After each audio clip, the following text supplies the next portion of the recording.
এটা পাঠায় দেন। কোথায় পাঠাবো? আমার স্যারের বাসায়। এই আপনার স্যার? সায়েম চৌধুরী। আপনি আপনার জম রে ডাকাইছেন কিন্তু, এবার বুঝেন। এই আমার জম, ডাক তুই তোর জম রে। আইতেছে তো, আইলেই দেখবেন। তোরলে কি করবো আমি, কি করবো তোরলে আমি? কতই আমারে এই জায়গায় তোরে কেডা আইতো কিসে? হ্যাঁ, তোর লেগে এখানে আইতো আমার। ওই তোরা আটকাইছে কেডা আটকাইছে? আমি আটকাইছি। আসসালামু আলাইকুম ভাইজান, আপনার অনেক সাহস, বিশাল বড় কলজা আপনার। আপনি আমার ড্রাইভারে আটকাইছেন, কারণ একটাই, আমি কে এটা আপনি চিনেন না, যে কারণে আটকাইছেন। ফোন লাগা। জি স্যার, কিন্তু স্যার কাকে ফোন লাগাবো? আপনার মামা স্বরাষ্ট্রমন্ত্রীকে, নাকি আপনার চাচা ভূমিমন্ত্রীকে, নাকি স্যার ডিআইজি সাহেবকে ফোন লাগাবো?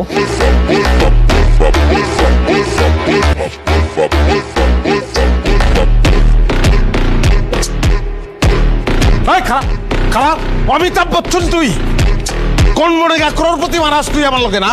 অপশন দাস তুই আমারে? Sorry sir. স্বরাষ্ট্র, ফোন লাগা। আমি এইটাই ভাবছিলাম। ভাবলে চটকানা খালি গিলিগা। ভাইজান আপনার আমি স্পিকারে দেখ, আপনার খাইয়া ভালামু, আপনার আমি খাইয়া ভালামু, এটা আপনি দেখবেন।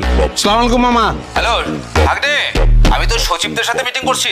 সচিবের লগে মিটিং গুল্লি মারেন মামা, আপনার ভাগ্নারে একজন অপমান করছে। কার এত বড় সাহস আমার ভাগ্যের অপমান করে? তুই শুধু নামটা বল, আমি তার জীবনটা হারাম করে ফেলামু। ভাইজান আপনার নামটা একটু বলেন। আমি আবার কখন আপনাকে অপমান করবো? নাম কত?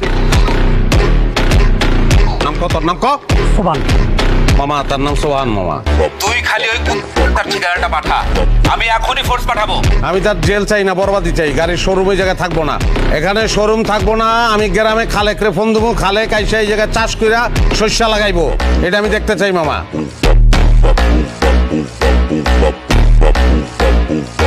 ওর শোরুমের প্রত্যেকটা গাড়ি আমি চুরির গাড়ি হিসেবে দেখাইয়া সবকিছু আমি চিজ করব, এবং তারপরে আমি তারে জেলে ঢুকাবো। 6 মাস 9 মাসের কাহিনী হইলে আবার চলবো না, মিনিমাম 10 বছর চিন্তা ভাবনা করে কথা কইেন, নাইলে আমার মুখ আমি আপনারা দেখাবো না। আরে এটা তুই কি বলছিস? তুই তো আমার একমাত্র আপন ভাগ্নে। তোরে না দেখলে আমি কেমনে থাকুম ক? তুই শুধু ঠিকানাটা পাঠাইয়া ওইখানে ঠিক 10 মিনিট খাড়া। আমি বুলডোজার সহ ওইখানে ফোর্স পাঠাচ্ছি। আর শোন, ওর শোরুম আজকের মধ্যে সব ক্লোজ হয়ে যাবে। হ্যাঁ, তুই কোনো চিন্তা করিস না ভাগ্নে, তুই কোনো চিন্তা করিস না। জি মামা, থ্যাংক ইউ থ্যাংকস আ লট। আপনি খাই বললাম ভাই, 10টা মিনিট ওয়েট করেন ভাই আমার হাত ধরবেন। ভাই আমার ভুল হয়েছে ভাই, ভাই আমাকে ক্ষমা। এই হাত ধরবি না। আচ্ছা আচ্ছা, এত গাড়ি তোর এই জায়গায়, একটা গাড়ি তুই দিতে পারছ না? কাগজপত্র সব সুন্দর করে নিয়ে আসো, নিয়ে আসো যত। আপনি যা লাগে আমি দিচ্ছি আপনাকে, আপনি টেনশন করেন না। আপনি যত গাড়ি লাগে আমি দিব, একটা কথা লাগবে। কফি আছে ধরে না? জি জি। কফি দিতে দাও। এই ম্যানেজার, 3 কাপ কফি, কুইকলি। তোর কিন্তু গাড়ি আমি টাকা দিয়ে নিতাম, খালি একটা জিনিস প্রুভ করার জন্য গাড়িটা আমি নিতে আসছি। 1 সপ্তাহের মধ্যে তুই টাকা পাবি, কোনো ব্যাপার না। মানুষের টামাই দেখাই না আমি।